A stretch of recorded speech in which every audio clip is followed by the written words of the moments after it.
Bonjour, je suis Vanessa du Savoir en Tête et nous allons voir aujourd'hui ensemble ce que sont les nombres complexes et plus particulièrement la forme algébrique d'un nombre complexe et le lien entre coordonnées de points et cette fameuse forme algébrique.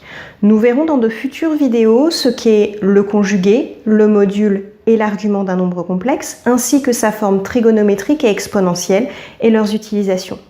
Mais aujourd'hui, nous allons commencer par sa forme algébrique. Avant cela, nous allons revoir ce que sont les ensembles de nombres et comment les complexes vont s'intégrer à ces ensembles. Vous connaissez depuis longtemps les 5 premiers ensembles, revoyons-les ensemble. L'ensemble grand N, qui est les entiers naturels, donc les entiers positifs. Z, les entiers relatifs, c'est-à-dire les entiers positifs et négatifs. D, les nombres décimaux qui peuvent donc s'écrire sous forme de fractions, Q, les nombres rationnels, et R qui jusqu'à aujourd'hui était le plus grand ensemble de nombres que vous connaissiez et qui englobait tous les nombres connus. On va rajouter autour l'ensemble C, l'ensemble des complexes, et nous allons voir tout de suite comment ils s'écrivent. Mais pour pouvoir écrire un nombre complexe, on a besoin du nombre I, une nouvelle lettre, un nouveau nombre à part entière qui a une particularité qui va à l'encontre de tout ce qu'on vous a toujours dit, c'est que I au carré est égal à moins 1. Effectivement, c'est le seul nombre dont le carré sera négatif. Un nombre complexe s'écrit le plus souvent Z et il va avoir deux notations suivant vos professeurs. C'est rigoureusement la même chose, ce sera juste un choix de votre professeur. Un nombre complexe peut s'écrire Z égale X plus IY, où X et Y sont des nombres réels, ou alors Z est égal à A plus IB, avec A et B qui sont aussi des nombres réels puisque c'est la même notation.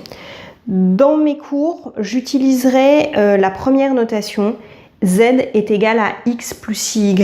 Encore une fois, c'est rigoureusement la même chose, vous pouvez transposer vos cours si vous avez A plus IB. Donc cette notation, que ce soit X plus IY ou A plus IB, c'est ce qu'on appelle la forme algébrique du nombre complexe. On va décomposer cette écriture en fait en deux morceaux. Donc le X est ce qu'on appelle la partie réelle du nombre complexe et Y est sa partie imaginaire. Attention, la partie imaginaire, c'est juste le Y. On n'inclut pas le I dans la partie imaginaire. Qu'est-ce que seraient les maths sans deux cas particuliers? Donc là, on va en avoir très précisément deux. On va pouvoir avoir ce qu'on appelle les réels purs. Dans ce cas, la partie imaginaire, qu'on note IM, la partie imaginaire du nombre Z est égale à 0, ce qui veut dire que notre nombre complexe Z est égal à X. X étant un réel, nous sommes arrivés à ce qu'on appelle un réel pur. Il existe aussi les imaginaires purs. Cette fois-ci, c'est la partie réelle qu'on note RE, donc RE de Z, qui va être égal à 0. Et donc, notre nombre complexe Z va être égal à IY. Ça fait beaucoup d'informations, je sais, mais vous allez voir que additionner, soustraire, multiplier des nombres complexes est extrêmement simple. Vous allez utiliser toutes les règles d'algèbre que vous connaissez sur les additions, sur retirer les parenthèses, utiliser des identités remarquables, la distributivité, et ça va fonctionner comme quand vous aviez simplement des calculs algébriques. Donc pour additionner ou soustraire des nombres complexes, c'est très simple.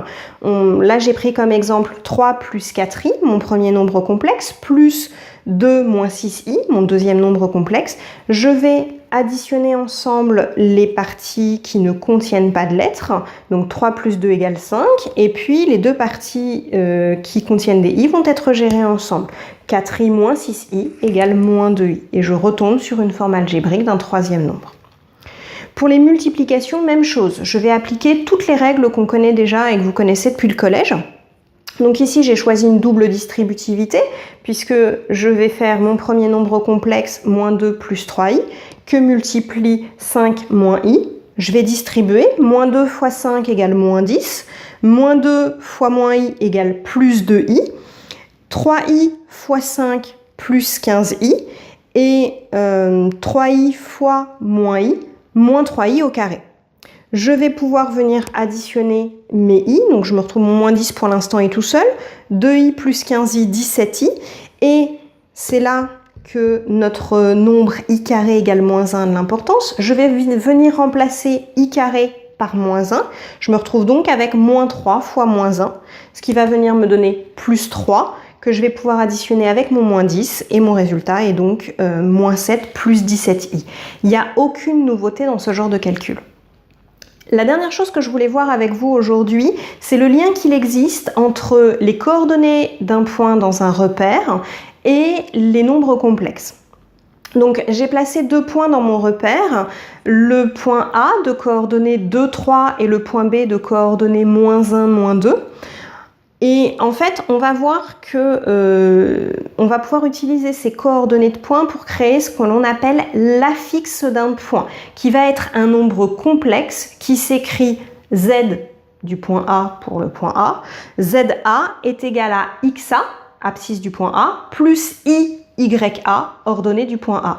Si je reprends les coordonnées 2, 3 de mon point dans cet exemple, on se retrouve avec l'affixe du point A qui est égal à 2 plus 3i.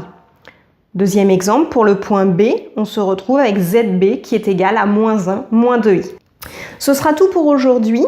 Si vous souhaitez des conseils pour apprendre et retenir plus facilement, pour augmenter votre concentration, pour diminuer votre stress pendant les contrôles ou les examens, je vous invite à aller voir sur le site www.lesavoirentête.fr. Bonne journée!